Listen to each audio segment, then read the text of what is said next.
Good afternoon, ladies and gentlemen. It's now 5 o'clock, and it's time for our March Committee of Adjustment meeting.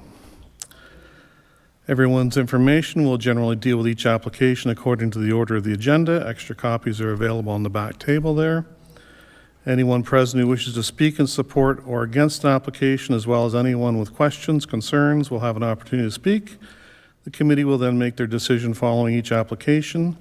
If there's anyone present who is not an applicant or an agent but is interested in the decision of the committee, you may file your interest with our Secretary Treasurer. Please list the file number and your name, full name and mailing address. Copies of the decisions are automatically sent to the applicant and the agent within 15 days of today's meeting. Only the applicant, the minister, a specified person, or any public body may appeal decisions in respect to the applications for consent or minor variance to the Ontario Land Tribunal.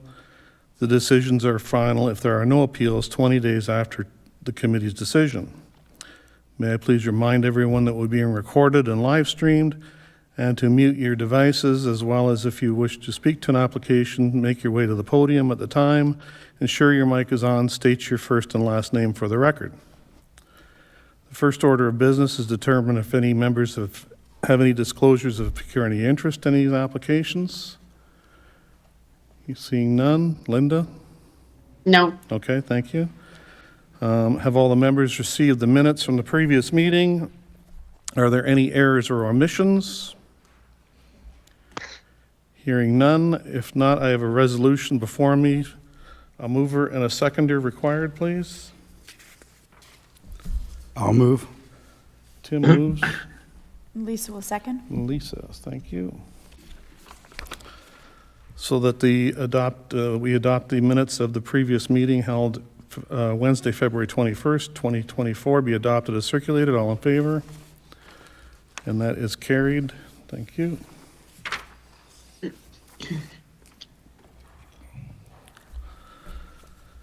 Our first application to be considered is for a minor variance. File number ANPL 2023330 in the name of Jennifer Caterino. And the planner can give the report, please.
Alan, I can't hear anything.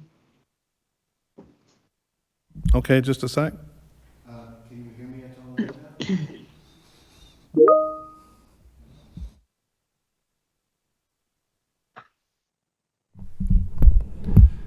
Is that better, Linda? Now I can hear, yes, thank you. Okay, apologies. It seems my microphone's not working. So I'll be on Hannah's. So there is an existing building which has been brought onto the site to form the ARDU. ARDUs are permitted in the agricultural OP designation. Sorry, I've skipped a paragraph. It's considered that an ARDU, which is more than twice the size of the primary dwelling, cannot be considered accessory or supplemental. It's highly likely that this would become the principal dwelling. It is staff's opinion that the proposed application fails to meet the intent of both the Planning Act and the PPS. There is an existing building brought on the site for the ARDU, and ARDUs are permitted within the agricultural OP designation. Again, a building twice the size of the primary dwelling cannot be deemed to be supplemental to the primary dwelling as required in the official plan, and as such, the proposal would not meet the intent of the official plan. The zoning provisions... You're cutting out a lot. Pardon me? You're cutting out. The volume is cutting out. Can't hear everything you're saying.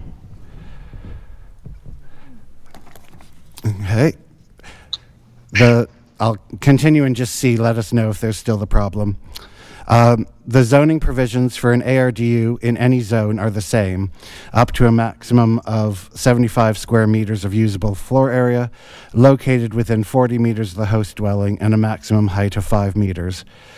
Whilst the relief requested in terms of overall height can be considered minor, the usable floor area would be more than twice the size of the permitted maximum usable floor area and would be 2.5 times the size of the host dwelling. Whilst the nomenclature has changed and these are now referred to as additional dwelling units, the policies still require that they be accessory to the host dwelling. In this instance, it is the professional opinion of staff that the requested relief to form a new dwelling more than twice the size of the existing dwelling would not meet the intent and purpose of the zoning bylaws. The proposed application to permit relief in the agricultural zone does not meet the 4 tests for a minor variance. Staff cannot support this application as it conflicts with provincial legislation as well as the official plan and zoning bylaws, and fails to meet the 4 tests for a minor variance and therefore is recommended for refusal. Thank you. Okay, thank you. Is there an applicant or agent present or online? Hi, hi, Jennifer Caterino. Okay, Jennifer, Agent. thank you. Get back to you in a second.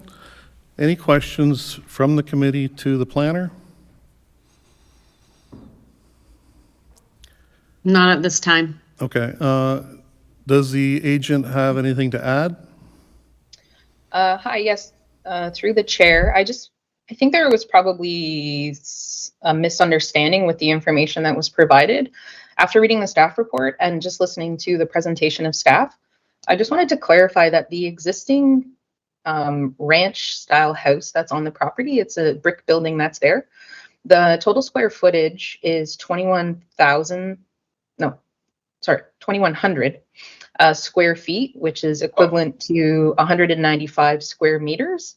And the proposed accessory residential dwelling unit is proposed to be 177 square meters. So the actual accessory dwelling unit will be smaller in size than the current single detached dwelling that's there. So I think that's a little bit of a a huge point of clarification based on planning staff's assessment.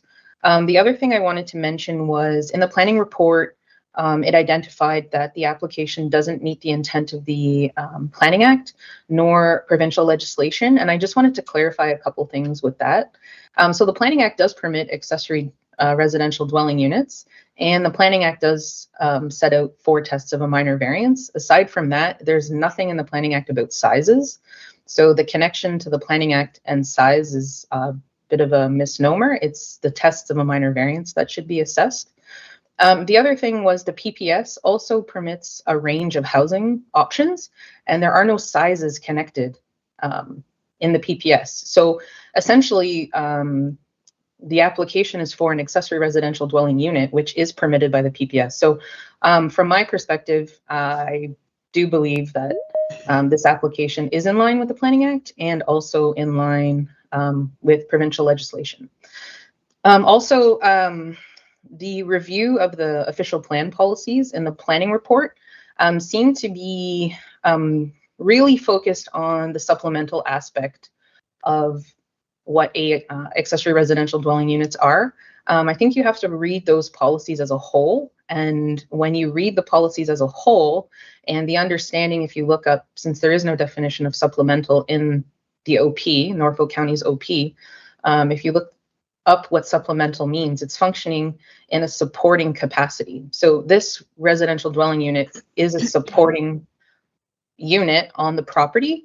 And therefore, in my opinion, we meet all the other criteria for an agricultural property. It's within the 40 meters of the house. It's using the same driveway. It is smaller. The size and scale of it does, in my opinion, satisfy the requirement from the OP. So from my assessment, there's no conflict with the official plan. So moving forward to the 4 tests of a minor variance, as I mentioned, so I do think that it meets the intent of the official plan. Yes, the ADU is larger than what Norfolk County would like to see.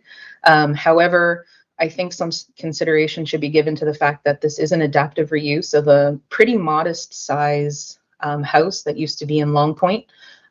So the homeowners would like to adaptively reuse this, former Norfolk building in Norfolk. And they're also, at the time, they have to put a foundation in for the existing footprint. They thought, let's put a basement in it so they could actually have a functioning dwelling for their family.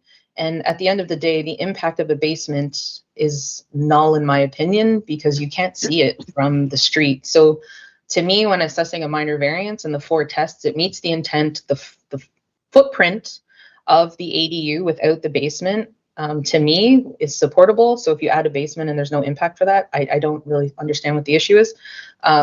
So for me, the 4 tests of a minor variance outlined in the Planning Act are satisfied. It meets the intent of the OP, meets the intent of the zoning bylaw. I think it's desirable for the proposed development, and I also think it's minor in nature. So I don't want to talk your ear off, but those are my submissions today. I'm happy to answer any questions.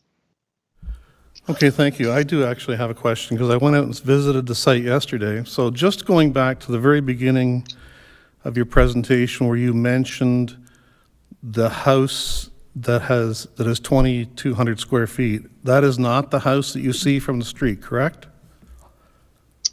No, I'm pretty sure you can see it's like a brick building you can see from the street. I saw a brown frame building as what I thought was the primary residence.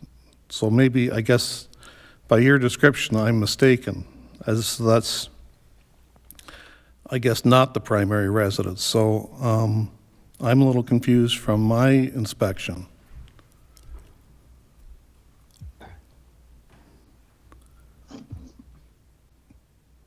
Can you clarify again the positioning of the primary residence in relation to the accessory dwelling that's proposed? Well, I think the mapping is correct from my assessment. So maybe I'm calling it a brick building, but maybe it's just a brown building that you see. I'm trying to pull it up. Sorry, I'm at a friend's house in Vancouver. I don't have my pictures, so I'm going to try to pull up the Google Street View because you can see it from there. Okay, I'll give you a second. In the meantime, Andrew, you can respond. Thank you, through the chair. In terms of the size of the existing house, the primary dwelling, that was taken from MPAC. So if there was no other information submitted directly to us that sort of counteracted that, then that's the current information we have, that it was sort of a 900 and some odd square foot house. That is the current house on the land, according to MPAC. So that's where that came from. It wasn't sort of a random calculation. It was something that is on Municipal Connect. But if it is something that is different, that's fine. But we've, at this point, not been shown any proof of what the host dwelling size is. And in terms of supplemental or accessory, whilst they're not specifically defined in the OP, they are subordinate to the host dwelling. They're supposed to be, like outbuildings, accessory buildings. You can't consider something that, if, let's say, the 900 and whatever square feet was correct, to be primary dwelling if you put in a secondary dwelling that's 2,000, 3,000 square feet. That's not the purpose of an ADU. An ADU is supposed to be additional accommodation or additional residential. It's not a new house. So I think at least that is certainly how we've been interpreting it at Norfolk County. And given this application's in Norfolk County, that's why we've interpreted it this way. That is, for the consistency across all applications, that's how we interpret. We don't anymore have a specific,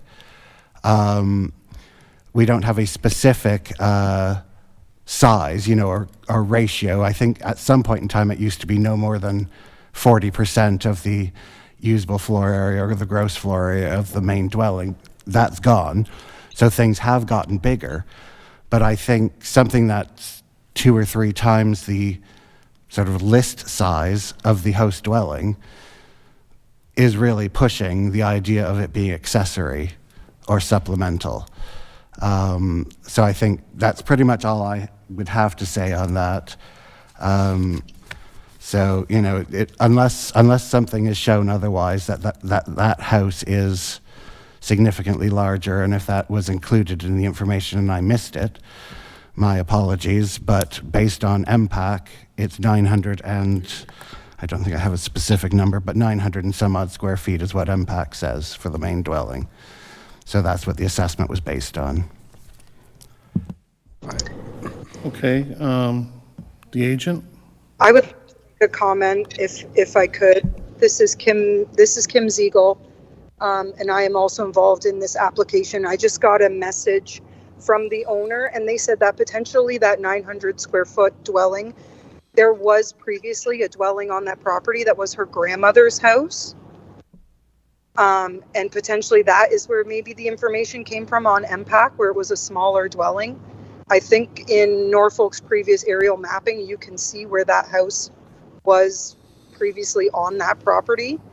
And that information was just shared to me by the owner of the property. So I'm not sure if that's maybe where some confusion came, but I just wanted to share that. Okay, thank you.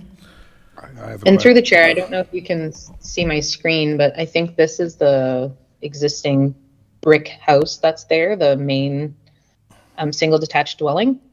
And Kim did provide a map with the application, and she outlined the area of this home when we submitted the application, and we provided additional information to planning staff as requested. And we identified that house was 2,100 square feet in size. So I'm not sure if this is the house you saw when you did the inspection, but this is the main dwelling, and there is a basement. You can see the window. I don't know if you can see my cursor, but there is a window there. So there is also a basement and a main floor on this house. So if our numbers are correct, the proposed ADU is technically smaller. And to the planner's point about the proposed ADU potentially becoming the primary dwelling, change of use permit would have to happen for that, and additional minor variances would be required. It's not as if you can just say that ADU is the primary dwelling. They'd have to formally change that through the building department. So I don't actually see that as being a concern from my perspective. But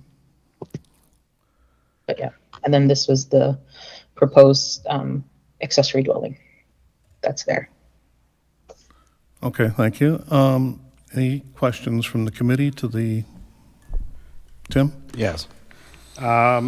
So the square footage of the existing house is 2,100 without the basement or with the basement? It's my understanding with the basement. Okay. Anything further? No. Okay, Lisa, anything? Linda, anything? Oh, yeah, I'm just going to say that Jennifer's explanation about it being a good adaptive reuse of an existing building, I agree with that. And we hear often that there's a housing shortage, so I'm inclined to think this is a good application and one that I can support. Okay, thank you. I'll go through the rest of the procedures here. Is there anyone present or online that wishes to speak to this application? Hearing none. Mohammed is chomping at the bit to get in here, and we'll let him have his say. Thank you. Thank you, Mr. Chair. I would probably like to point out some few items before the committee take any decisions. The first one is, yes, we got a new information, but even if it is a 200 square meter, it would be similar size of the additional dwelling unit. So in our official plan, it mentions that the additional residential dwelling unit will be supplementary. It will not be exactly same as a primary dwelling unit.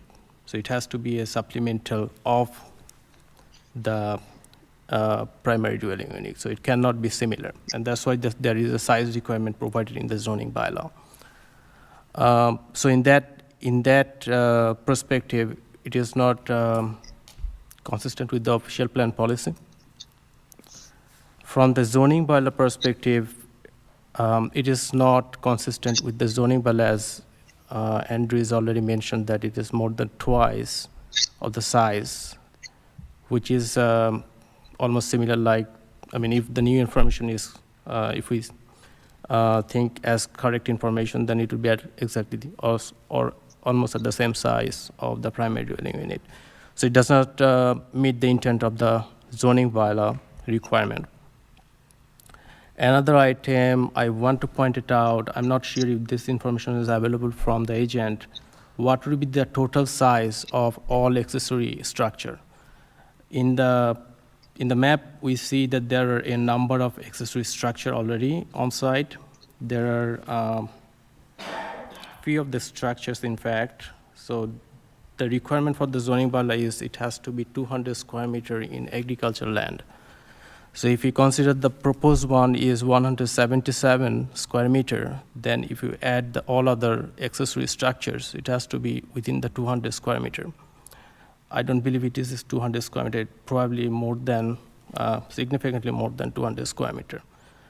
In that case, that does not comply with the zoning bylaw. So to approve this minor variance, probably would need another minor variance for complying with 200 or getting relief of that 200 square meter. So based on all these informations, I think it is the staff's opinion that it is not consistent with the official plan policy. It is not consistent with the zoning bylaw, intent of the zoning bylaw. It may be permitted as a use in the Planning Act and provincial policy statement, and there is no conflict with the staff comments, I think. Staff can say that it is permitted, but there is a specific size requirements, and it is not providing the enough conformity to official plan and zoning bylaw. So just before taking a decision, I wanted to point these items. Okay, thank you. Andrew? Thank you. Through the chair. Yeah, I've just to be, for a little bit of accuracy, I took the 2,100 square feet, converted it to square meters. It would be 195 square meters, the house dwelling, and the accessory dwelling unit would be 177. So it would be, the ADU would only be 18 square meters smaller than the main dwelling. So that was part one. Oh, I'm sorry, I lost my train of thought. Something else came to my mind. Oh, yes, and when looking at a minor variance, you have to be looking at, is it minor? I'm not sure what rule of thumb, there is no particular rule of thumb, but when you start looking at things that are double, triple, quadruple, the maximum, the legislated maximum in our bylaws, I'm not sure how one can justify that and say it's minor. We're not necessarily saying this is an unacceptable proposal. What the issue is that a minor variance, i.e. minor, may not apply to this. So yes, there's a need for housing, great. But you're still assessing things as to whether they meet a test of being minor and appropriate.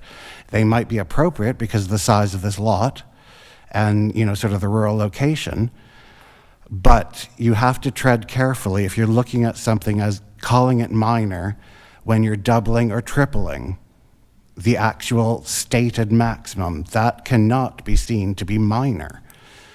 20, 30, 40 square meters over could be minor. Once we're into double, triple, I'm not sure that that's really minor, and certainly not from the planning the planner, staff planner's perspective. So that's where this argument comes, and it's something that the committee has to really bear in mind when looking at any applications, is that there are these 4 tests. It's not just an opinion that that particular building as shown is okay on that land. The question is the change minor? Is the deficiency minor or not? So I would just guard against, and if, you know, and you have every right to find that it is minor in your opinion. I would just request that somewhere on the public record, it's justified as to why you would suggest that double is or triple is minor. Because we've had this before where 600 square meters for an outbuilding in an area with 100 square as a maximum was called minor. So you have got to be careful about what thin end of the wedge you're starting to show when you're looking at these applications. Us saying that something isn't minor does not mean it's unacceptable. It just means this might not be the correct process through C of A. So I just wanted to sort of bring that back up into the focus. Okay, So, thank you. Just before I go to you, Tim, I got Jennifer has her hand up. We'll let her respond. Hi, through the chair, just a couple of points. To Mohammed's point, when Norfolk County revised the ADU official plan policies and the zoning bylaw policies, I happened to be a staff member. So I remember specifically that we removed ADUs as being required accessory building space. So ADUs are no longer calculated in that 200 square meter calculation. So I'm not sure what the requirement would be for a second minor variance, because ADUs are no longer calculated in that space, is my understanding, unless something's changed. So I don't understand where that point came from. And to Andrew's point,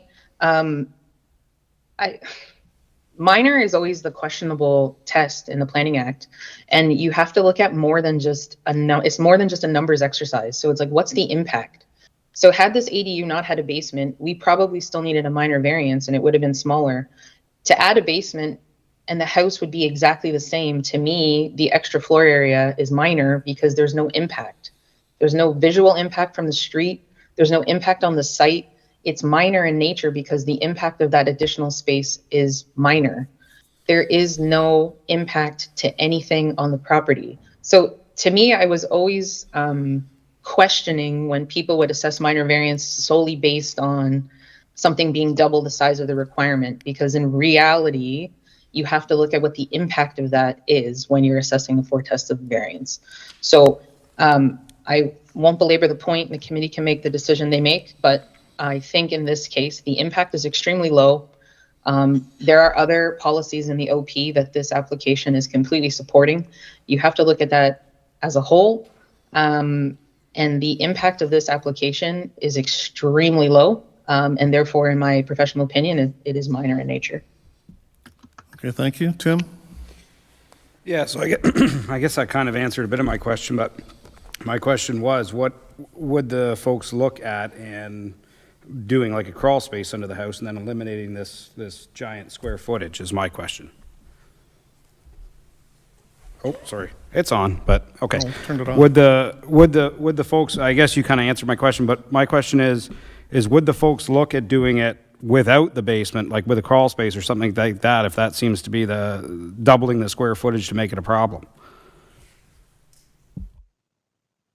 So through the chair, in my professional opinion, whether it's a crawl space or a basement, it doesn't, to me, it doesn't impact the development. The building height, planning staff have already said the building height is fine. So to dig out a little bit further for a basement, I don't truly understand what the issue is, to be honest. Okay, Linda? So just with regards to Jennifer's comments, I tend to agree. Raising the issue of a second minor variance in these other outbuildings is just, it's unrelated and it's muddying the waters for the committee, in my opinion. And I also agree that there's minimal impact this application has. So I'm still in favor of me supporting this application. Okay, thank you. Again, if there's any other speakers to this application, we'll hear them now. If not, okay, Mohammed? Mr. Chair, I would probably, I just want to mention that we just need to be a little bit cautious that we are not making any precedent. That in every agricultural lands where we have residential dwelling units have similar kind of primary dwelling, accessory dwelling, but accessory doesn't look like accessory, looks like a primary dwelling. Maybe looking like it might look like two primary dwelling in every agricultural lots. That might happen if we have if we create a precedence by approving an accessory dwelling unit that is similar in nature or in look or in appearance. I would just ask to have some caution about that. And also, as I mentioned already, that it does not meet the intent of the official plan policy, as it does not look like a supplemental of the primary residential dwelling unit. Okay, thank you. So I'm going to move on, and we're going to, we have a motion, a recommendation for refusal on this file. What are the wishes of the committee? I'll move to approve the application. Okay. And a seconder? I'll second that. Tim? Debate? I'm going to make a comment. I was originally, when I first saw this application, I thought, yeah, it's oversized, all right, and it's more than double.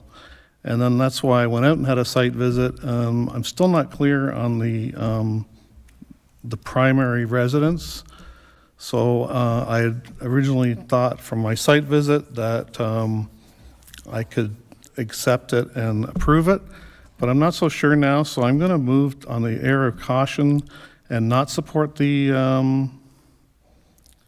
motion to approve. Anyway, that's just my take on it. Anybody else? No? Okay. I'll call the question. All those in favor of, Linda has moved approval of this application. All in favor? And Linda? Yes. And Lisa is a no, and I am a no, so that's a tie. So it loses on a tie. Correct? I don't think that's I think correct, so, that's actually. correct. Sorry, Mohammed? Yes, correct.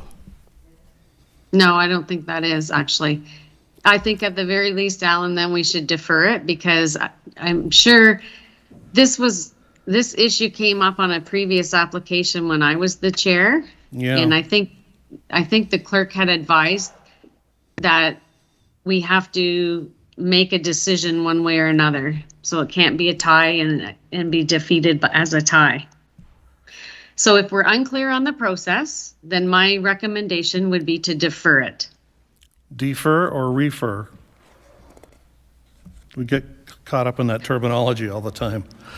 Well, call it what you want, but we can defer it till next month, so Okay. we have clarification on procedures. Andrew? Thank you. I think, Hannah, would you suggest, like deferral, we would generally not need to do anything. You're just deferring the decision to another point. If you're sort of requesting us to find out sort of the process, that's not quite the same as we would normally do under a referral, because we could sort of do that under a deferral as well. So I'm not quite sure which way is best to recommend. Well, I think we could refer based on the procedures.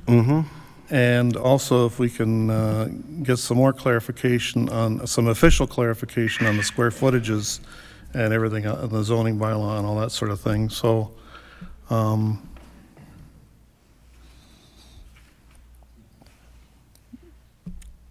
so based on that, can we get a motion to refer or defer? Andrew? Sorry, through the chair, to refer. Refer, okay. Okay, so Linda? I'll make a motion that we refer this back to the clerk's department to determine or to clarify the voting procedures that we just discussed. Okay. Thank you. We're just getting a I see crash Jennifer course. has We're her getting a hand crash up. course in Robert's rules here for a second here. Through the chair to, I guess, the secretary treasurer, do we have quorum for the meeting? I thought quorum was 5.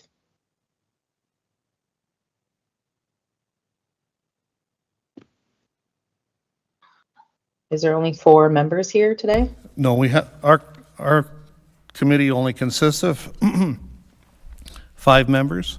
We have 4. So my question is, what's officially quorum then? Because I was told it was 5. 3 is quorum, we have 4. Okay, thank you.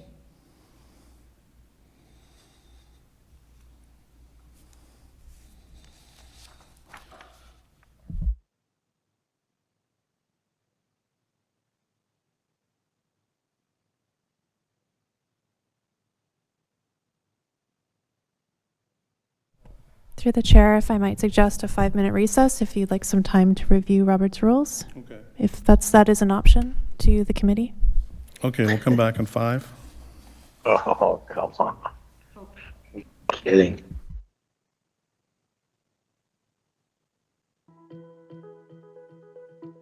Hi, I'm Dave. I'm here to take you behind the scenes for a quick look at what we do. Okay, so according to Robert's rules, we fail on a tie.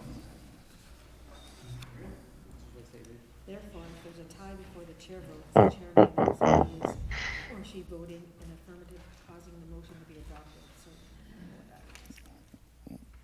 Well, technically, I caused the tie.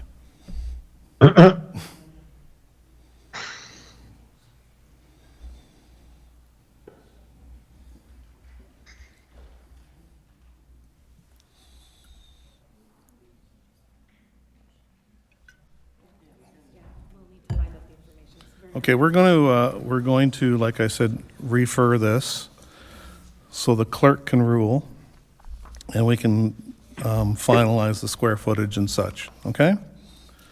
So I will refer. I did have this is Kim Ziegel here. I'm sorry to interrupt. Is there an opportunity if we can try to also potentially redesign to make part of the basement a crawl space? Is there opportunity when we come back at the next meeting if we've tried that? You can have a chat with the planning department, Okay, thank you. okay? Yes. Sorry, Chairman. We need to take a vote on the referral. Okay, can I get a motion for referral, please? I'll move I'll for make the referral. motion. Whatever. Yep. Tim seconds. All in favor of referral? Yep. And that's unanimous. So.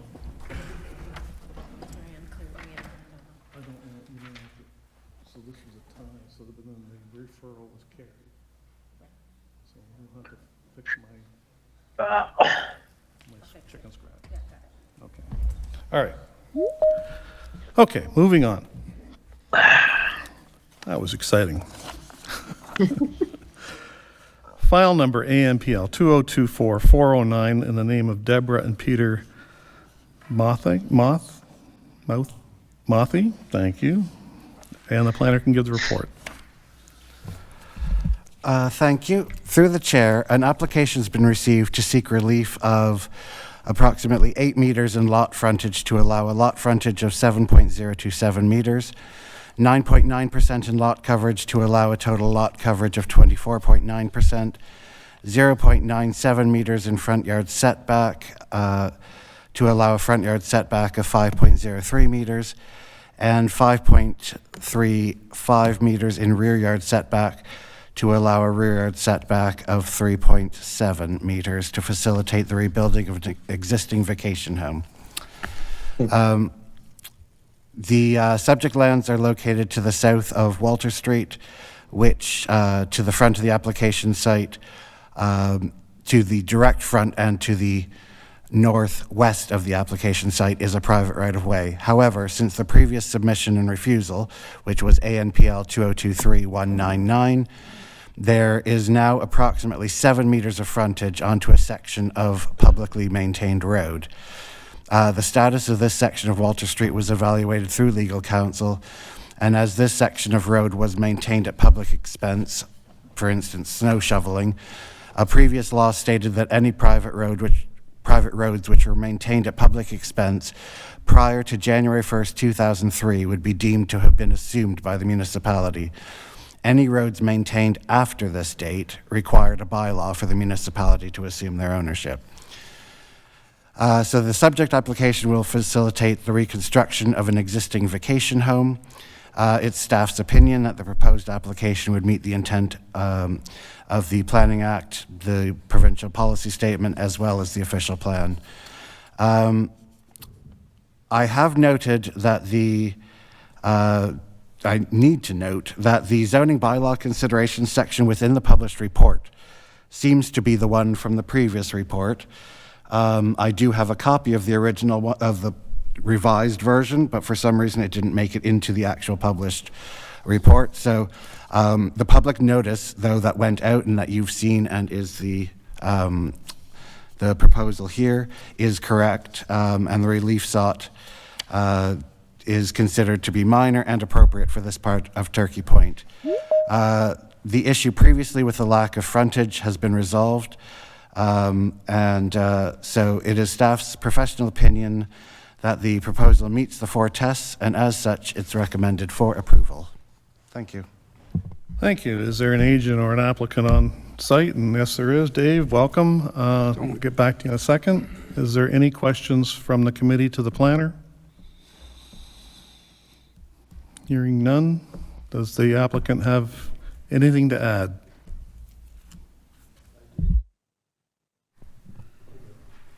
Am I on now?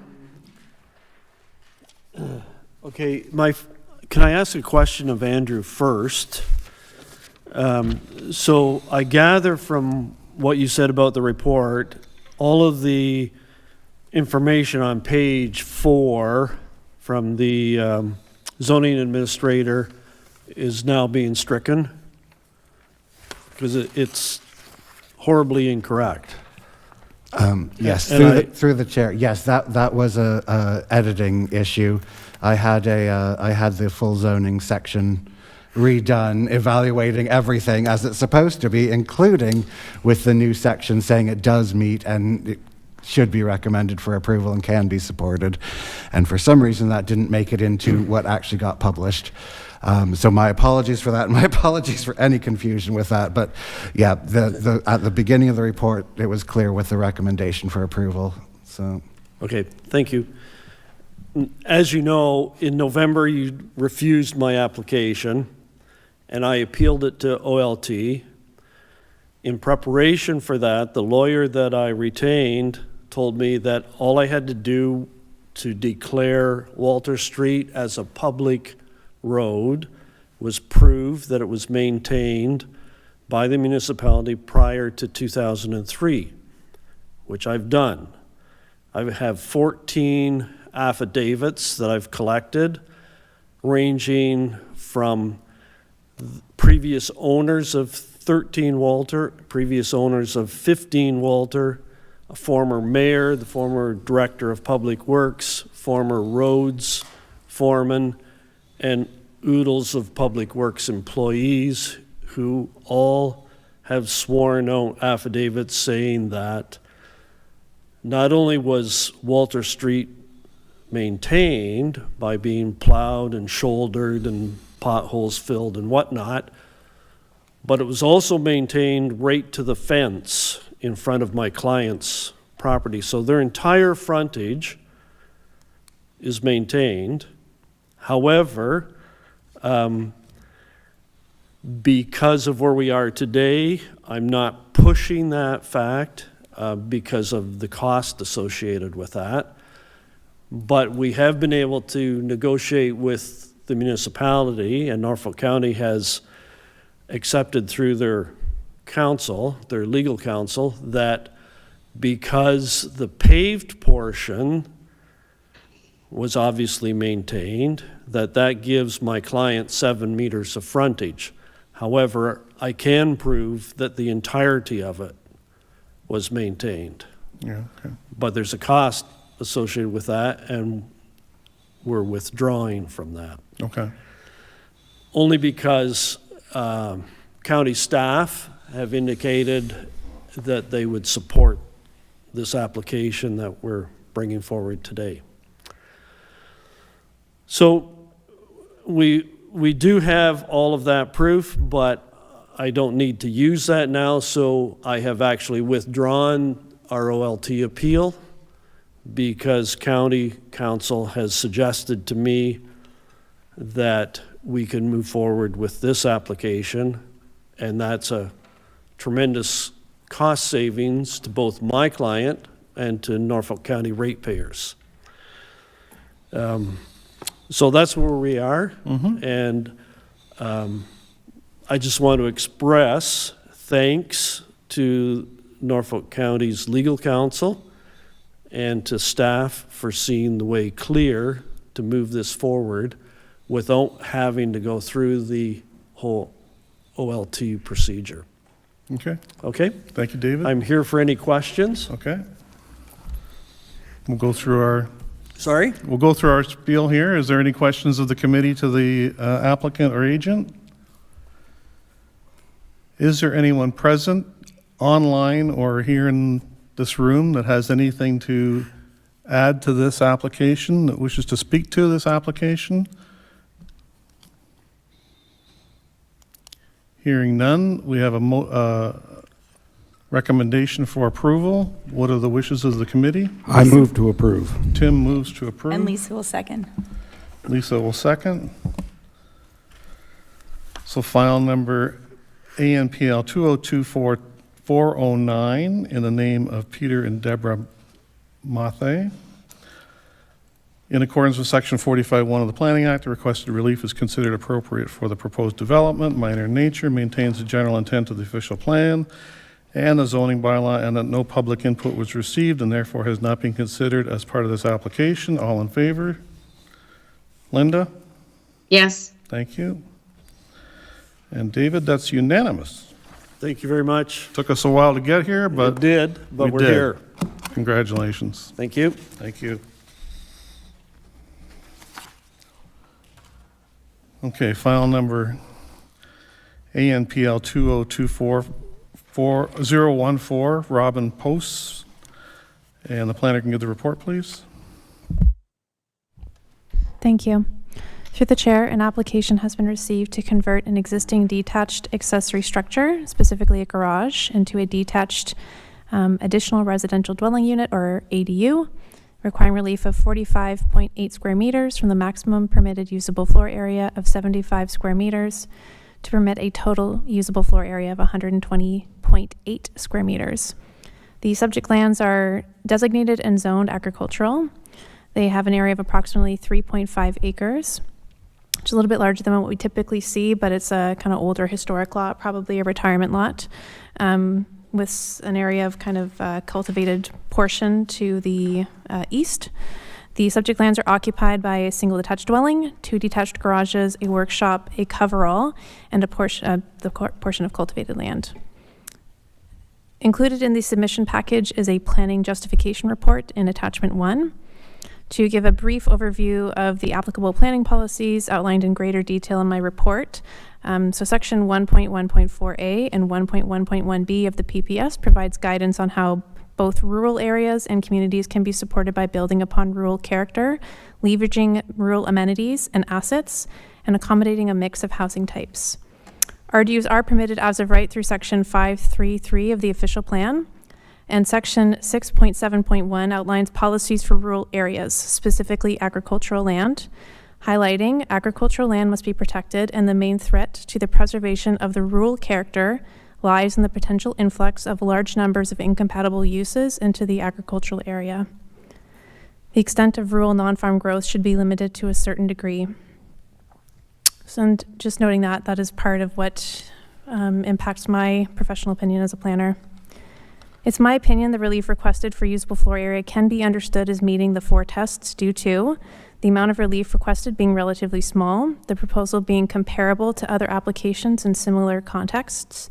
There is no anticipated negative impact on the neighboring properties' reasonable enjoyment of their amenity area.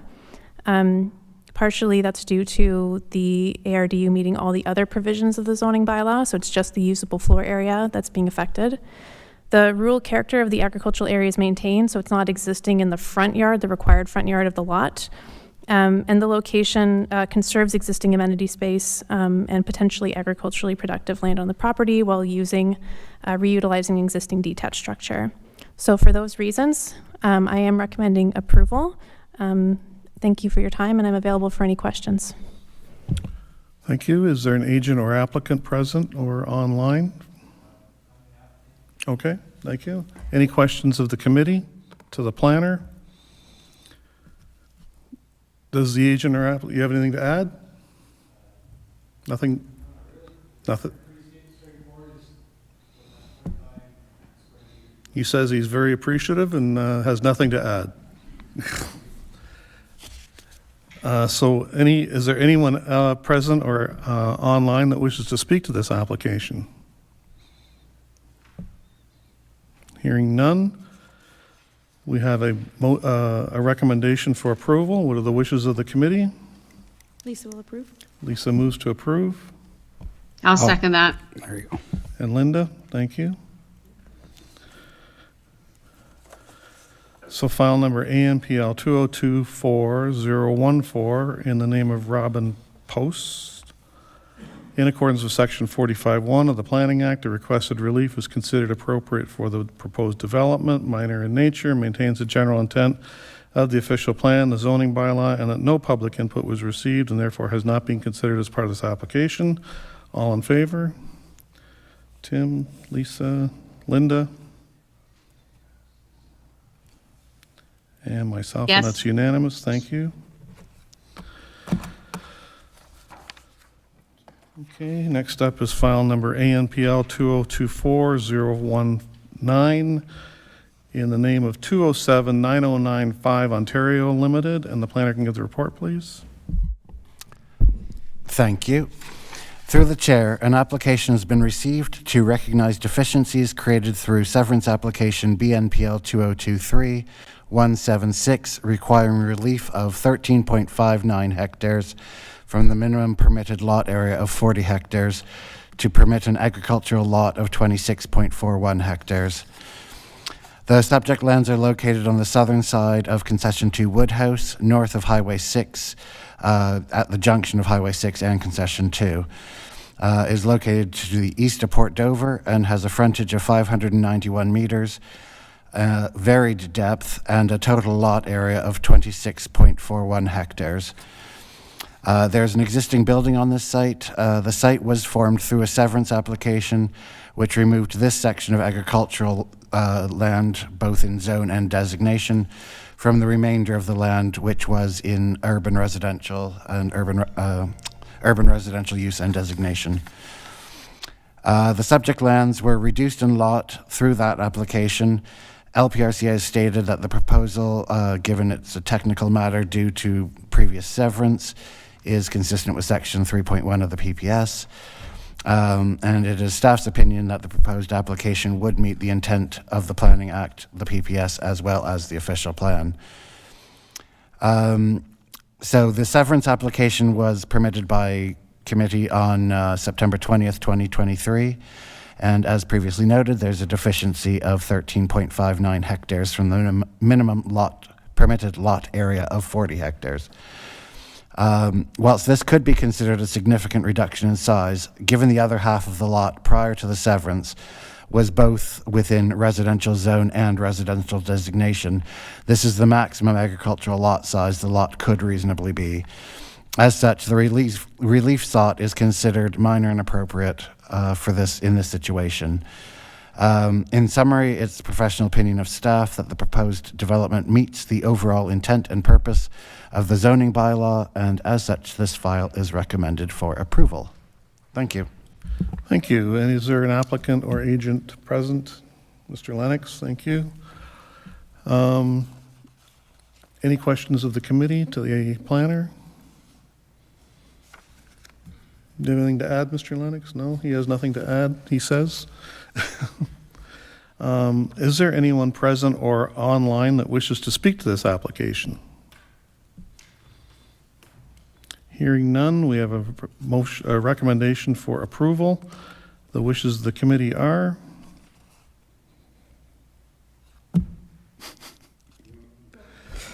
Move to approve. Tim moves to approve, and Lisa seconds. Okay, thank you.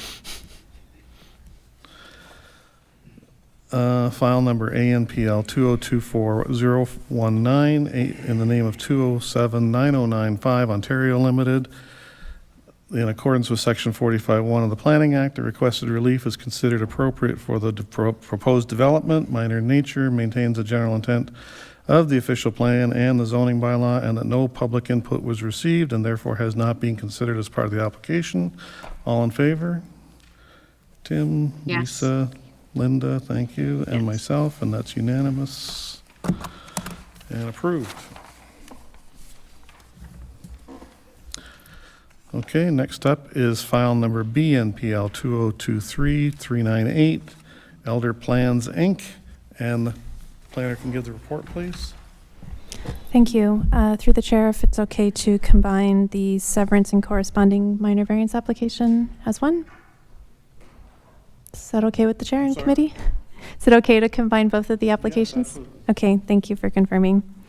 So the severance application has been received to sever a parcel having approximately a frontage of 41 meters and a regular width of the same, a depth of 106 meters, an area of 3,509 square meters. I think decimal place is moved over, 9.53 acres, and retain a parcel having an area of 39.44 acres. As a boundary adjustment. Lands are to be added to the existing residential lot located immediately adjacent to the south of 1460 St. John's Road West, resulting in a final lot size of 1.03 hectares or 2.55 acres. The corresponding minor variance has been received to recognize the deficiencies created through the severance application, requiring relief of 0.56 hectares from the minimum permitted lot area of 40 hectares for the retained lands, to permit a lot area of 39.44 square meters. Nope, hectares, not square meters. Apologies. Just noting the parcel that is providing the lands has an existing lot area of 39.81 hectares. So it's a loss of about 0.38 hectares. The lands are occupied by a single detached dwelling and cluster of farm buildings, so a greenhouse, barn, kilns, and sheds, which those are the lands providing, near the northwestern corner of the parcel. And the lands to benefit from the severance are approximately 1.6 acres in area and are occupied by a single detached dwelling. Both lands are designated in zone agricultural. A planning justification brief included as attachment 1 was included with the submission package. And in this, my summary for the technical justification for the severance application includes providing land to construct a safer driveway access for the lands to benefit due to a current poor visibility, a description of the property's physical features, including topography with the GIS air photo of existing contours, providing an improved location for a new accessory structure to be constructed, current site constraints, which include a septic system in the front yard, a well at the north, topography, and limited access to the rear amenity yard for said future accessory structure, and then the underlying Class 5 soils. So I did do a site visit, took lots of photos, which are included in my report. I think the committee is pretty familiar with my general approach when it comes to boundary adjustments in the agricultural area. Section 2.3 of the provincial policy statement and section 7.2 and 671 of the official plan outlines lot creation policies and land use policies for the prime agricultural area. My report delves into much, much greater detail, so in an effort to be brief, in short, my professional opinion is that while transferring land to a residential parcel to provide space for a residential accessory building in my opinion, doesn't meet the test of a legal or technical reason. This site is really unique in that the existing soil class and topography renders the agricultural productivity or potential for agricultural uses virtually impossible or highly unlikely. So when we use the policy lens of an agricultural system approach, it's my professional opinion the anticipated impact of this adjustment on the retained land farm's viability is minor, desirable for the use of the lands, and meets the intent of the zoning bylaw and official plan. So with that said, I am recommending support for the minor variance application ANPL 2024-012 in the opinion that it meets the 4 tests, and the corresponding severance application BNPL 2023-398, subject to the attached conditions. I am available for questions. Thank you all for your time. Thank you. Is there an applicant agent on site? Mary Malcolm? Okay, thank you. Any questions from the committee to the planner? Does the applicant agent have anything to add? Okay, she's here for questions. Is there anyone present or online that wishes to speak to either of these applications, file number BNPL 2023-398 or ANPL 2024-012? Seeing none, we have recommendations for approval. We will do them one at a time. Can I get a motion from the committee? Lisa moves to I'll approve. move to, oh, Okay, Lisa Or second, either or. I'll second. and Linda. So that's for file number BNPL 2023-398. The severance. The application is consistent with the provincial policy statement, complies with the policies of the Norfolk County official plan regarding a boundary adjustment, meets the intent of the zoning bylaw, and that no public input was received, and therefore has not been considered as part of this application. All in favor? And Linda? Yes. Yes, thank you. And that's carried.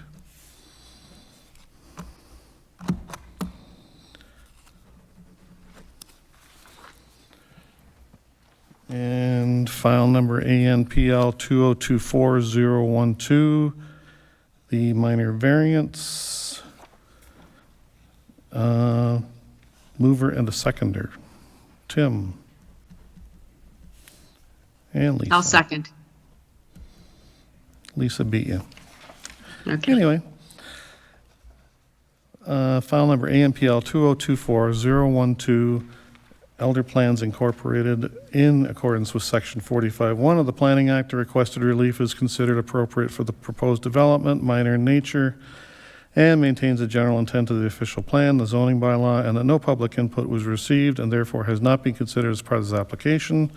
All in favor? Tim, Lisa, Linda, Yes. and myself, and that's carried.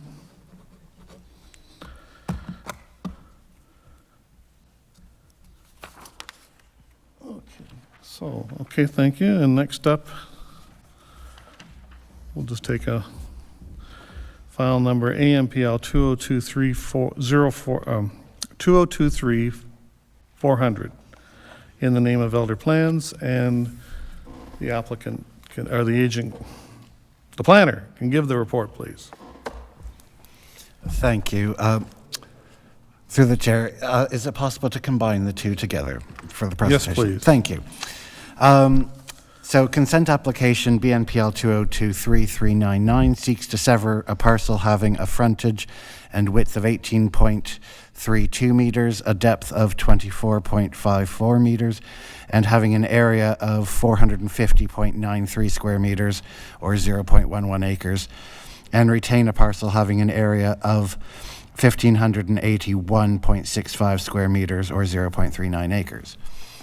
And the minor variance application, ANPL 2023-400, seeks relief for deficiencies created through severance application, previous severance application, requiring relief of 59.07 square meters from the minimum permitted lot area of 510 square meters to permit a lot area of 450.93 square meters. The subject lands are located on the northwest side of Crescent Park within the Urban Residential Type 2 or R2 zone within the Urban Residential OP designation. The lot has a frontage of approximately 49 meters, a depth of 45 meters, and an overall lot area of just over 2,000 square meters. There are existing dwellings on the site. One would be considered the main dwelling, and the other two would be legally non-conforming. There is a shed on the lands to be severed. The subject application will facilitate the construction of new semi-detached dwellings within the urban area of Port Dover. And it's staff's opinion that the proposed application meets the intent of both the Planning Act and the PPS. The subject application does not have the effect of proposing a new use, which is incompatible with the urban residential designation, but does allow the creation of a new lot within the urban boundary. As such, it's the professional opinion of staff that proposed development meets the overall intent and purpose of the official plan. The level of relief sought as a result of severance BNPL 2023-399 is relatively minor and is appropriate for this area. It is the professional opinion of staff that the proposed development meets the overall intent and purpose of the zoning bylaws, and as such, these files are recommended for approval subject to conditions on the BNPL 2023-399. Thank you. Thank you. Is there an agent? Yes, there is. Mary? Okay, thank you. Is there any questions of the committee to the planning? And does the agent have anything to add?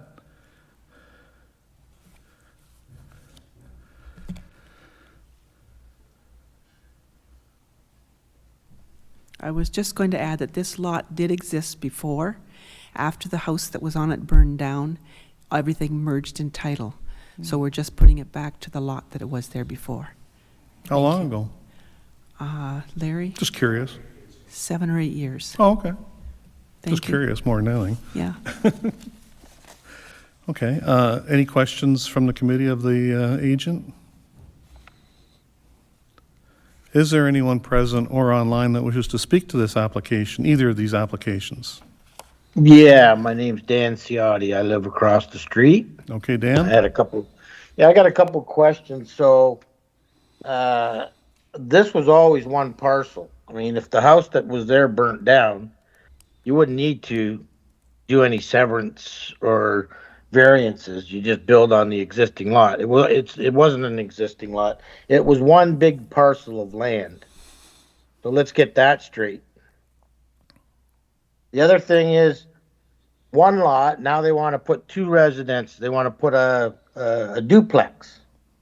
Is the infrastructure, and you guys don't take into consideration infrastructure, right? So even if it had a single dwelling before, now you're going to put two dwellings, basically. So is the infrastructure going to take that building? Is that part of your scope to make sure that if you approve a building that you're taking into consideration the infrastructure that's there, like sewer, water, access, road access, things like that? Okay, I'll ask So that's a couple of my, that's a couple of my concerns. It's a very unique property, and I've been on this street for 50 years. So I know all about the property. It was one big parcel that had existing dwellings and cottages. So one of the existing dwellings that was on that property burnt down. But the lot is still considered part of the big structure. There was no variance or severance. It's all one parcel. That's why when you look at the land layout, you have one big parcel of land, 44.98 meters by frontage of 1832-31. So it's just one big parcel that was, you're talking buildings that there's a couple of existing buildings there that have been there since the 1900s. And if you look at them, you can tell that they've been there since then. They're structurally unsound. They don't meet the the standard bylaw. I think the only reason why the owner can get away with that is because he's providing cheap rent. And, with the rental right now and the lack of housing, um, he's providing a service to people that can't afford to pay big rents. Well, with that comes, a variety of eyesores. So the existing buildings that are on that property, two in particular, lot 38, 39, or they're not lots. The lot is the big red square. The buildings that are on that parcel of land right now, 38 and 39, are in need of desperate repair. So, from a neighborhood point of view, from a neighbor of a rental uh, property owner who hasn't really maintained the property, it's an eyesore. The two existing dwellings, if you look at this picture here on the back, 38 and 39 are they should be torn down and put up some buildings instead of starting where the empty lot is. So my question is, does the planning department take into consideration who's applying for this? What existing properties are on that parcel of land? And the potential for the new buildings to turn into the same thing. Okay, let me see if I can get some answers for you. Okay, Dan? Yeah, thanks. Thank you, through the chair.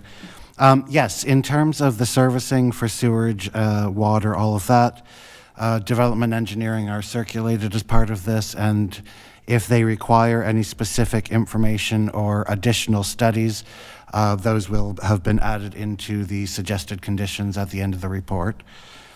In terms of whether it was one lot or it was two lots and merged on title, to some degree is immaterial in this instance. We are within the urban residential boundary, so severances are considered an acceptable type of consent. So whether it was 1, 2, 3, 5, all merged, or only ever one lot is immaterial. It's been evaluated on its merits in its current current form. In terms of, do we take into account the people applying? No, that's not a planning matter. We have very limited things that we are allowed to look at. There are perhaps bylaws in terms of property maintenance that could be gone through with the bylaw enforcement, but that has nothing to do with planning. In terms of the planning, we plan for uses. We do not plan for people. So we have to look at it from a sort of the outside point of view. All right. I hope that covers everything. That's fine. I'm good Okay, with Dan, that. just That's hang on a fine. second. I'm going to get the applicant or the agent a chance to respond if they so desire, and maybe they'll have some I further. left out Just a one more minute, Dan. point. Dan, hang on a second. And we're going to get the agent or the applicant to respond.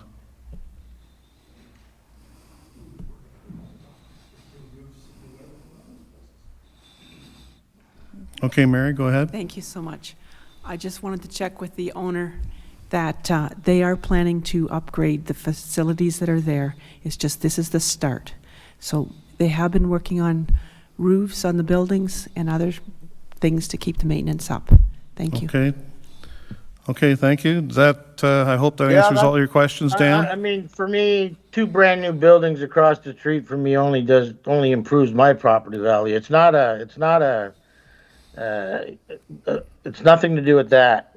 I'm more worried about the infrastructure, which you guys have already taken into consideration. You feel that a duplex on that property, the present infrastructure could handle the relief. So I'd have to take your word for it because I haven't seen the reports. Why aren't the reports sent out with these things? Okay. Thank you, Dan. And the other question I have is for someone else. So I'm in the lot 48 across the street. Okay? And so my lot, so the city takes care of the street. And I have a setback. I think it's 3 meters from the center of the road, 6 meters. So on my side of the street, I have a setback from the center of the road, 6 meters. It's a city setback. Do you know what that is? Mm-hmm. Okay. So my question is there a setback on the other side of the road? So on this proposed... I'll ask planning staff to respond to you on that, Dan. Okay. Yes, there would be a standard setback within the R2 zone. It's just not particularly relevant at this point in time because there isn't an actual designed building being proposed as part of the severance and the minor variances, so we have nothing to assess in terms of setbacks and compliance with zoning provisions. So this temporary proposed dwelling is just that. It's not. You're not voting on that today. The building shown on the plan in front of us is just indicative. It's not an actual fully designed concept yet, to my knowledge. Okay, because that's 6 meters. I'm questioning the 6 meters. Yeah, and that would be covered at the time of either permit, or if they need more space, they would need to come in for a new minor variance to reduce the required front yard setback. All right. Okay. Have a nice day. Okay, thank you for your input, Dan. Is there anyone else that wishes to speak to this application, present or online? Hearing none, we have a recommendation for approval in front of us from staff. Can I get a motion from the committee, please? Lisa moves to approve. Just a minute. My apologies. Andrew? I was just going to say, could you clarify whether it's the BNPL 2023? I was getting there. Okay. Yep. Okay. So file number ANPL 2023-400 we'll do first. Lisa? Yes, move Thank to you. approve. I'll second. Linda? So file number ANPL 2023-400 in the name of Elder Plans, the proposed application to permit relief in the urban residential zone meets the 4 tests of a minor variance, and that public input was received and therefore has been considered as part of this application. All in favor? Linda? Yes. Thank you. And that's carried. And file number BNPL 2023-399 in the name of Elder Plans. Mover and a seconder. Tim? Linda? Oh, yes. Sorry. That's fine. So file number BNPL 2023-399, Elder Plans Incorporated. Planning staff consider this application to be consistent with the policies of the PPS, conform to the official plan as it relates to consent to sever policies in the urban residential designation, and that public input was received and has therefore been considered as part of this application. All in favor? And that's Yes. carried. Thank you.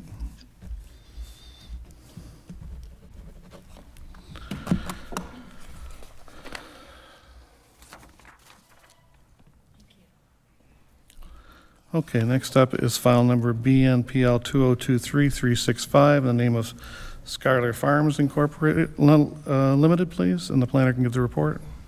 Thank you.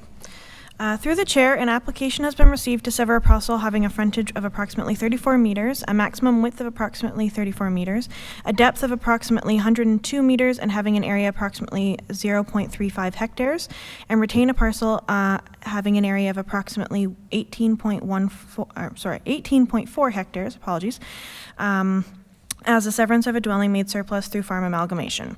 The consent application is being reviewed concurrently with a zoning amendment for the retained lands to remove a single detached dwelling as a permitted use in the agricultural A zone.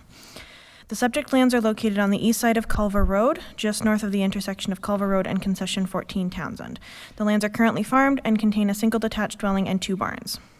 The area of the subject lands is approximately 18.7 hectares, with approximately 631 meters of frontage on Culver Road.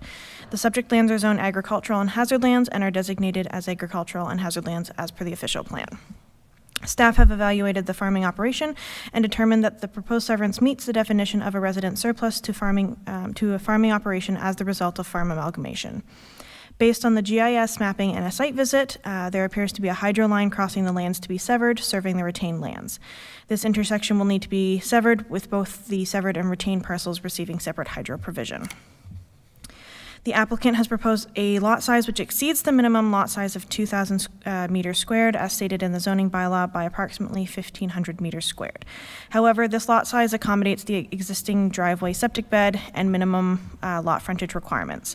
Therefore, it is staff's opinion that the new lot is limited to a minimum size needed to accommodate the use, and that the proposed application meets the intent of the Planning Act and PPS. The proposal does not result in the loss of any cultivated farmland, and the severed lot is the minimum size appropriate for the proposed use. It is the opinion of staff that the proposed development meets the overall intent and purpose of the official plan.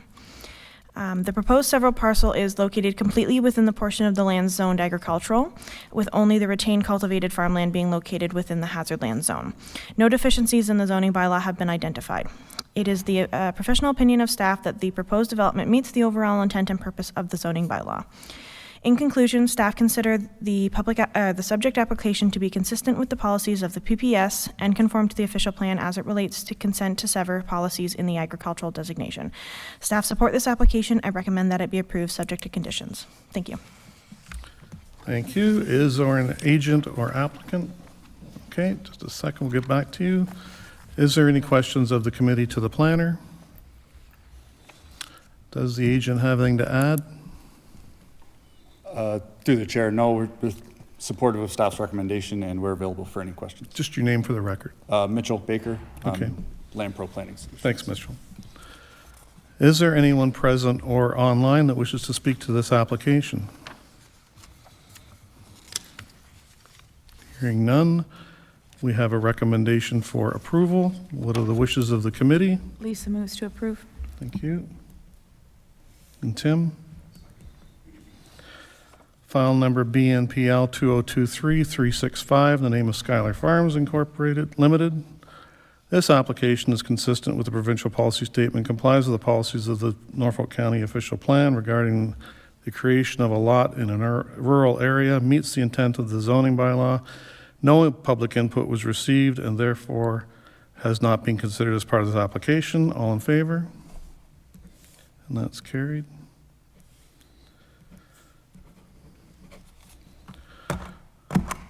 Thank you. Next up, we have file number ANPL 2023-397 in the name of Lloyd Wood, and the planner can give the report, please. Thank you. Through the chair, an application has been received to construct an attached carport requiring relief of 2.06 meters from the required interior side yard setback right of 3 meters to permit a setback of 0.94 meters. The subject lands are located on the east side of Brantford Road, south of the intersection of Brantford Road and La Salette Road. The area of the subject lands is approximately 1.13 hectares with approximately 67 meters of frontage on Brantford Road. The subject lands are occupied by a single detached dwelling, resulting in lot coverage of approximately 3.7%. The property is designated as agricultural and hazard lands under the official plan and is zoned as agricultural zone and hazard land zone as per the zoning bylaw. It is staff's opinion that the proposed application meets the intent of both the Planning Act and the PPS on the basis that it supports the existing use. The proposed carport will not be located within the portion of the property designated as hazard lands, and it is the opinion of staff that the proposed development meets the overall intent and purpose of the official plan.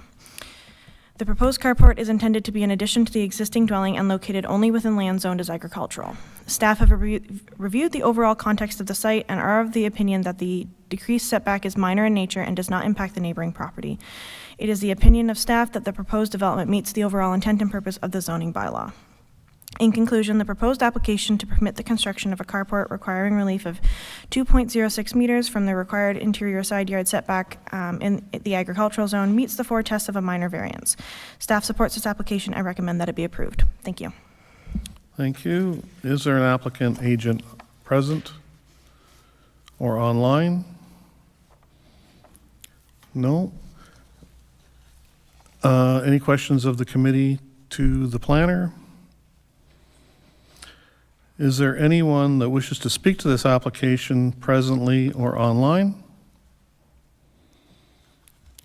Hearing none, we have a recommendation for approval. The committee's wishes are I'll move to approve. Tim and Linda. File number AMPL 2023-397 in the name of Lloyd Wood. In accordance with Section 45(1) of the Planning Act, the requested relief is considered appropriate for the proposed development, minor in nature, maintains the general intent of the official plan and the zoning bylaw, and that no public input was received, and therefore has not been considered as part of the application. All in favor? Linda? Yes. That's Yes. carried. Thank you. And approved. Okay, so next up we have file number BNPL 2024-007, Diane Smith, 151 Prospect Street, Port Dover, and the planner can give the report, please. Thank you. Through the chair, an application has been received to sever a parcel having a frontage of approximately 108 meters, a width of 302 meters, a depth of 305 meters, and having an area of 9.5 acres, and retain a parcel having an area of 1.2 acres as a boundary adjustment. Lands to be added to existing lot located immediately to the northwest of parcel with roll number ending in 200. Final lot size of the benefiting land would be 5.08 hectares or 12.55 acres. The subject lands are located on the southern and western sides of Prospect Street in Port Dover. The lands have a frontage, I won't go through those numbers again, my apologies. The land is largely wooded. A small section in the southeast corner of this site, however, is within the R1A zone and urban residential OP designation with an area of approximately 1.2 acres. Whilst the remainder of the site is within either hazard land or provincially significant wetland zones and designation. The subject application will facilitate the construction of a new detached dwelling within the urban area of Port Dover, whilst preserving the hazard land and the PSW land in its entirety. It's a staff's opinion that the proposed application meets the intent of both the Planning Act and the PPS. The subject application does not result in the formation of a new lot. The land to be conferred to 151 Prospect Street is all designated hazard land and provincially significant wetland, and by merging with 151 Prospect Street, which is within the same ownership, the lands would be safeguarded. This allows for the possible sale of the retained lands, so the 1.2 acres in the southeast corner, whilst preserving the hazard land PSW. It's the professional opinion of staff that the proposed development meets the overall intent and purpose of the official plan. Finally, both lots, that of the retained and that of the benefiting, would be well above the zone provisions for the area. It is the professional opinion of staff that the proposed development meets the overall intent and purpose of the zoning bylaw, and as such, this file is recommended for conditional approval. By way of an update, I have spoken to two local residents over the last couple of days. To my knowledge, if either of them are here, they're welcome to come in. But at this stage, I don't believe that there was actually any objections to it. It was clarification as to what was actually happening. Okay, thank you. Is there an agent or applicant present Yes, Mr. Chair, good evening, and committee members. My name is Brad Deming. I'm the acting agent for Diane Smith. Also, Diane's son, excuse me, Garen is in the room there with you guys. We're just here to answer any questions. Okay, thank you. Any questions of the committee to the planner? And Mr. Deming, you have nothing to add? No. Okay. Is there anyone present or online that wishes to speak to this application? Hearing none, we have a recommendation for approval before us, a motion from Lisa. Sorry, can we? Oh, a question? No. I want to move to approve. Move to approve. Hang on, there. I believe there's someone online. Oh, we do have somebody on the Heather line? would like to say something online. Is there somebody by the name of Heather has her hand up?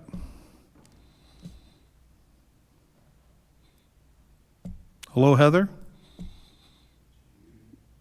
Hello, hi, sorry, I was trying to get my volume back. Hi, yeah, I think, this is Heather. I live at 108 Prospect, right across the street from the lands that are asking to be severed.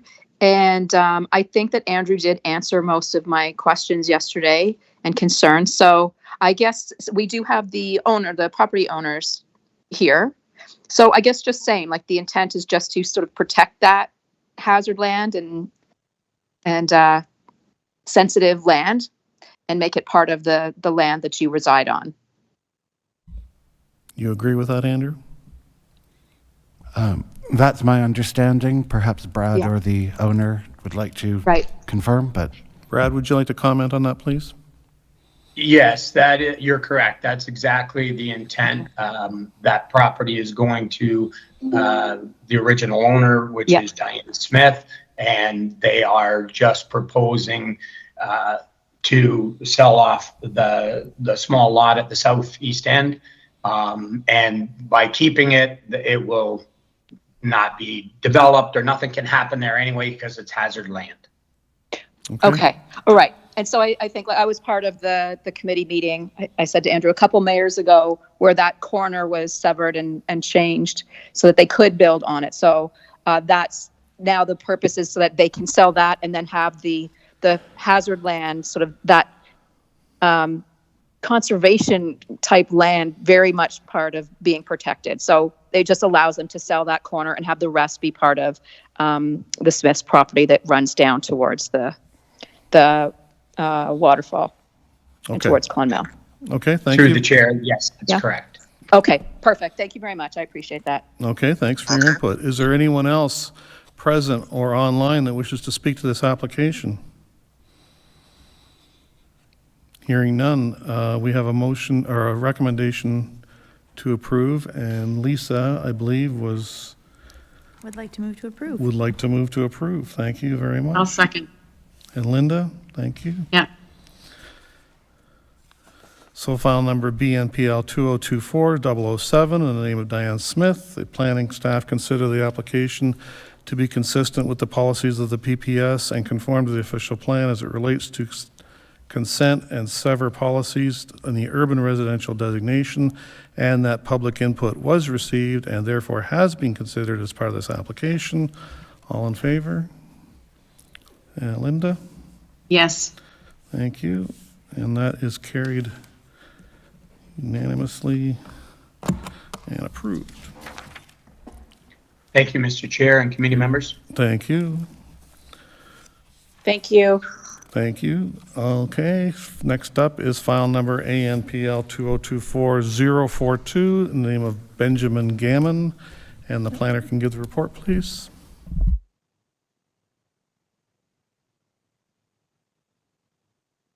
Jump to the end. Just a minute, we may have something out of order here. 402, not 042. There it is, sorry. Okay. Scared me. Sorry, a little out of order. 042 got mistaken for 402. It can happen. So, we'll start over. Take two. ANPL 2023-402, Douglas and Wanda Walker, And the planner can give the report, please. No? This says 402. Is there two? Oh, we got 405, 402. It should be, just say John and Linda Slade should be here. It's an error. This one is 402 is John and Linda Slade. Oh, we got it. It's a typo. Okay. Sorry. They were close, so it's just one. So we're still doing 402? Yeah. Okay. Now we got the right name. John and Linda Slade. There we you go. Thank you very much. Planner can give the report, please. Through the chair, an application has been received to establish a detached additional residential unit, ARDU, requiring relief of 44.31 square meters from the maximum permitted usable floor area of 75 square meters to permit a total usable floor area of 119.31 square meters. The subject lands are located on the north side of Highway 3, west of Renton and the intersection of Highway 3 and Cockshott Road. The area of the subject lands is approximately 0.4 hectares with approximately 64 meters of frontage on Highway 3. The subject lands are occupied by a single detached dwelling and an existing granny suite, which is the structure intended to be established as an ARDU. The lands are designated as agricultural under the official plan and zoned agricultural as per the zoning bylaw. The subject application will establish the existing granny suite as an ARDU. The proposal is in line with the intent of both the Planning Act and the PPS on the basis that it supports a range of housing options and intensification. It is the opinion of staff that the proposed conversion of the existing granny suite into an ARDU meets the overall intent and purpose of the official plan.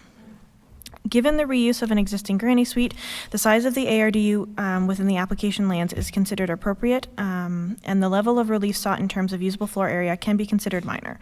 The proposed ARDU would comply with all other provisions of the relevant zoning bylaws in terms of usable floor area and setbacks.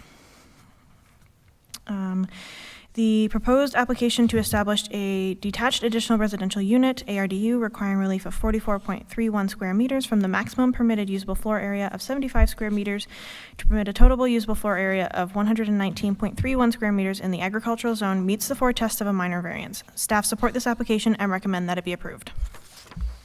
Thank you. Is there an applicant or agent present?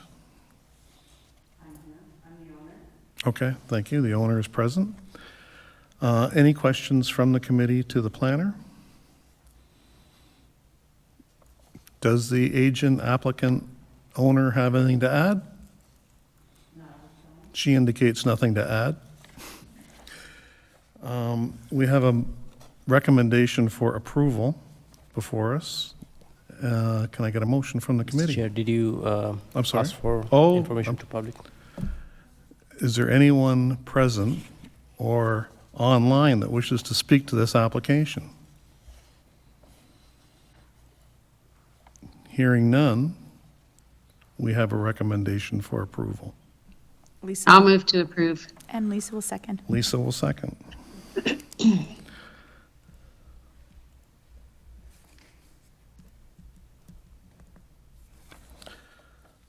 So, file number AMPL 2023-402 in the name of John and Linda Slade. In accordance with Section 45(1) of the Planning Act, the requested relief is considered appropriate for the proposed development. Minor in nature, maintains the general intent of the official plan, the zoning bylaw, no public input was received, and therefore has not been considered as part of this application. All in favor? Tim, Lisa, Linda? Yes. Thank you, and myself is unanimous. Thank you, Mohammed, for catching that. Oh. Okay, 405, Douglas and Wanda Walker. Okay. File number ANPL 2023-405. The planner can give the report, please. Thank you. Through the chair, an application has been received to construct an accessory structure requiring relief of section 3.2.1C of the zoning bylaw, which does not permit an accessory structure to occupy the required exterior side yard setback, which is 6 meters to the lot line in this case. Relief of 3.05 meters is sought to permit the structure be permitted 2.95 meters from the lot line.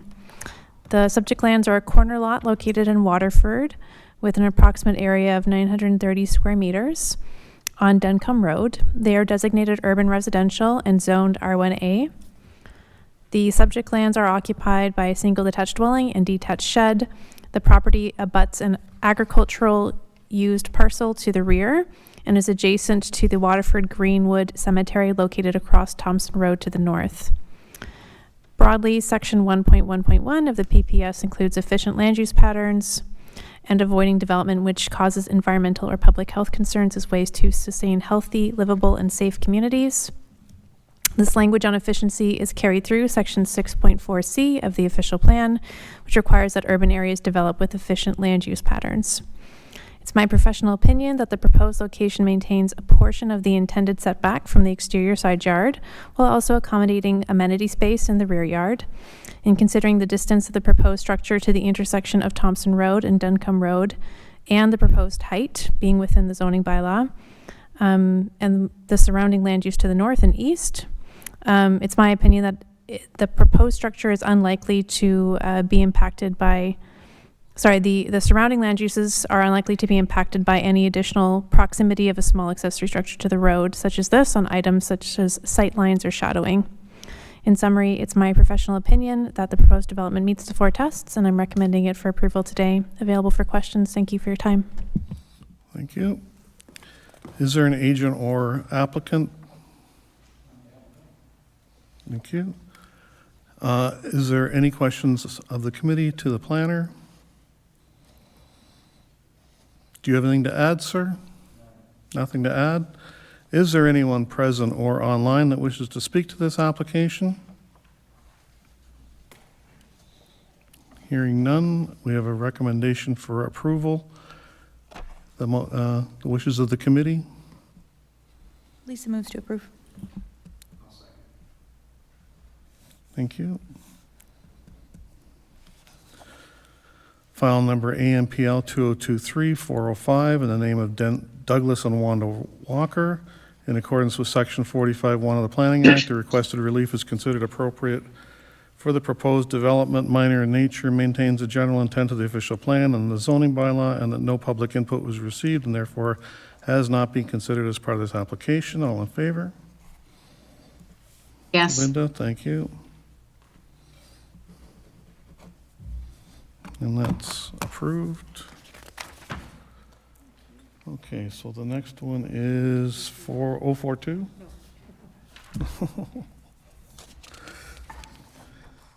No. 331. Yes, Where's this one go? that's the last one. Right. They just got out of order when you should. Okay, I'm all out of sorts now. Okay, file number BNPL 2023-331, Armor Fencing and Railing, Inc. And the planner can give the report, please. Thank you.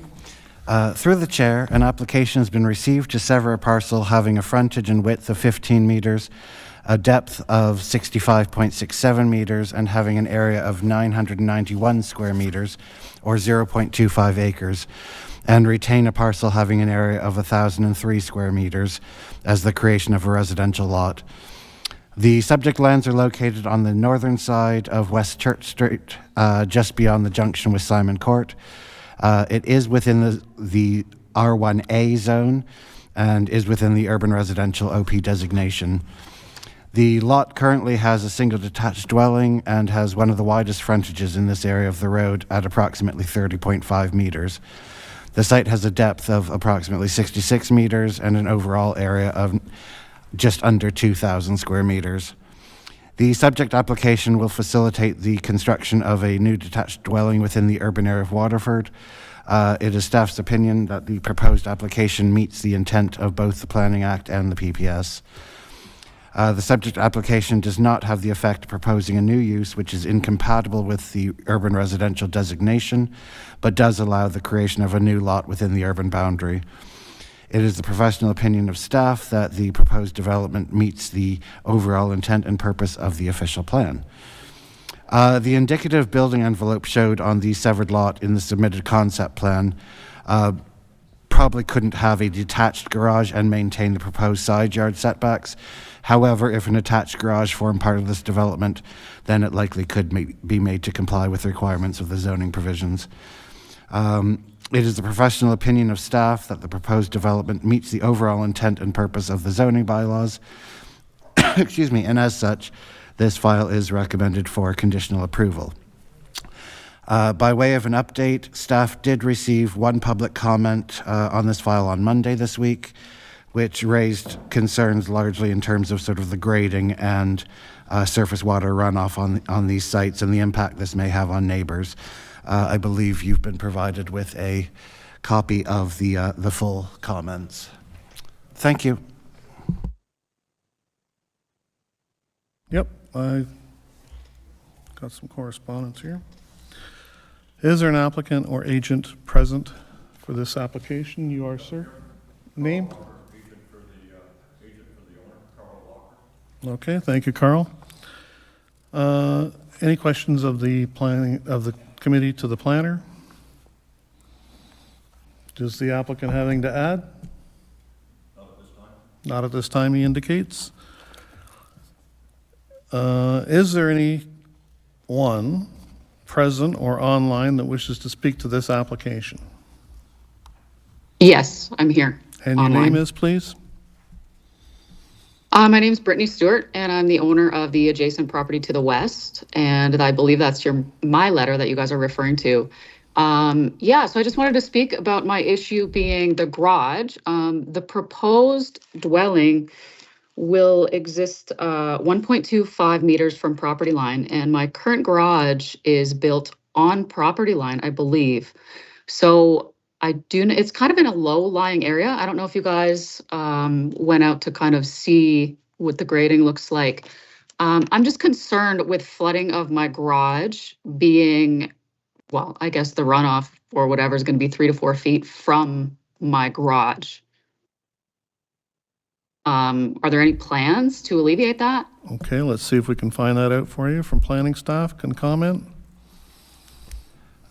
Through the chair, at this stage, to my knowledge, there isn't a building design proposed for the severed lot. So at this stage, I wouldn't be able to make a comment one way or the other. However, as long as it on one side for a detached garage is 1.2 meters from the boundary, then they are meeting their zoning provisions. So, I mean, that's pretty much all we can say. There would be, at the time of permit, there would be likely a requirement for grading plans, surface water runoff issues, things like this, but that's not necessarily what gets considered directly at this stage of the sort of development process. Okay, thank you. Does that answer your question? Yeah, it does. I just basically wanted to be assured that this is not essentially going to destroy my property and something will be done about that. Yeah, that's typically, just like you my said, concern. the drainage plan accompanies the building permit. Okay. Okay? Okay, thank you. Oh, you have to come up to the podium, sir, and speak to the microphone, please.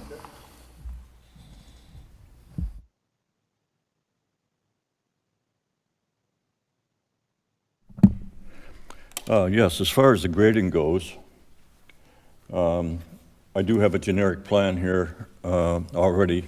I submitted that with the application, and she's exactly right. It's going to be 1.25 meters to the closest point on the new building. Now, we can adjust that slightly if we need to. Just a matter of fact, the building that she's talking about that's on her side is closer than the allowable, but that's after the fact. So we'll certainly accommodate the drainage. Like I said, I have the plan here that was submitted with the application. So the applicant will do his utmost to make sure that the drainage issue in her concern is addressed. So I don't think there's any problem there. Okay. Anyway, I just thought I'd make that comment to the lady that was talking. Thank you. Does that answer your concern for the time being? Yes, thank you. Okay, good. Thank you. Thank you. Anybody else that wishes to speak to this application? Online or presently? Hearing none, we have a recommendation for approval. Can I get a motion from the committee? Tim? And Lisa? I'll Lisa. second. Well, Lisa had her hand up. Lisa beat me. Okay, file number BNPL 2023331, Armor Fencing and Railing, Inc. The subject application to be consistent with the policies of the PPS, conform to the official plan as it relates to consent to sever policies in the urban residential designation, and that public input was received and therefore has been considered as part of this application. All in favor? Tim, Lisa, Linda, Yes. and myself. And that is carried and approved. Okay. So file number BNPL 2023387, correct? Sherry? Yes. Okay, just checking. Okay. Benjamin R. Gammon, 225 St. James, Waterford. And the planner can give the report, please. Thank you. Through the chair, if possible, I'd like to present the consent and the minor variance together. So that would be BNPL 2023387 and Yes, please do. ANPL 2024042. So the consent application seeks to sever a lot with a frontage of 26 meters, a varied lot width of approximately 25 to 26 meters, and a varied lot depth between 17.5 and 17.8 meters, and a lot area of 450 square meters. The retained lot would have an area of 546 square meters.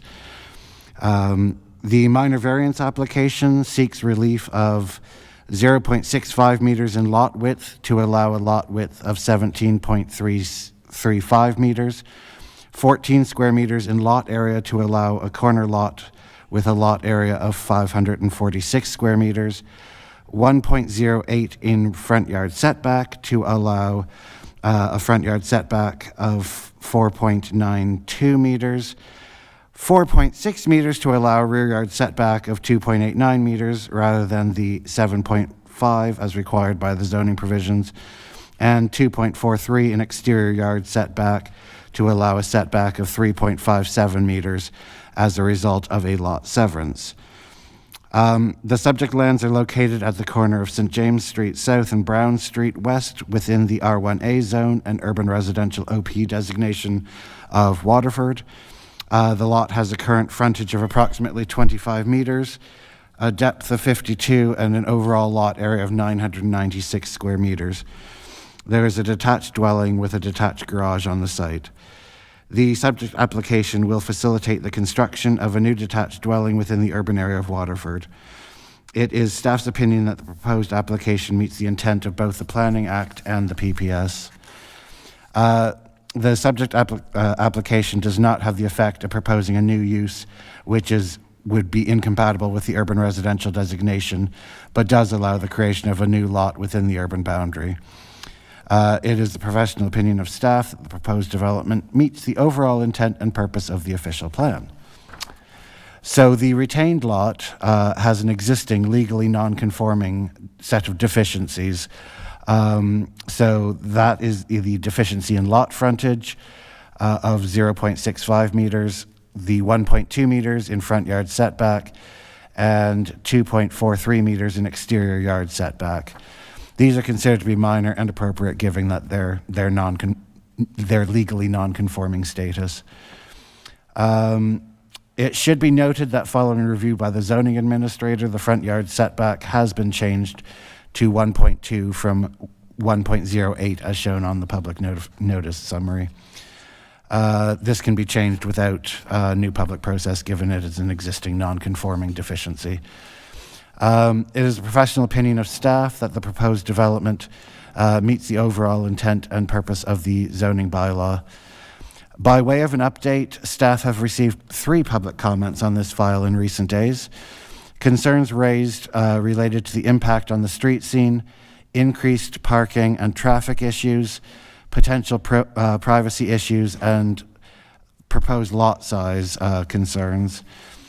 So the inclusion of one additional small dwelling in this area is unlikely to result in any change to existing traffic or parking levels.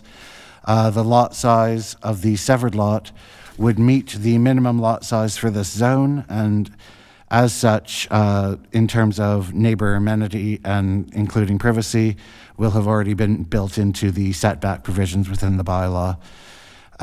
So given the above, the files, these 2 files are recommended for conditional approval for the consent and approval for the minor variance. Thank you. Thank you. Is there an agent or applicant present?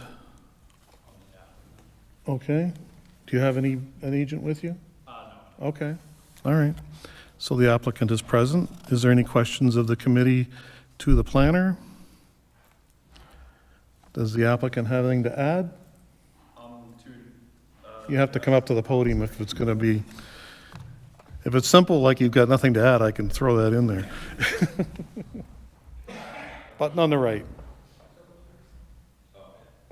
There you go. Just to address the privacy concern that one of the neighboring houses commented about, it is only going to be a 1-story building, or a 1-story residential dwelling, so there won't be 2 stories for privacy. Okay. Yeah. That's it? Yeah. Okay, thank you. Is there anyone present or online that wishes to speak to either of these applications? Yep. Up to the podium, please, and state your name for the record.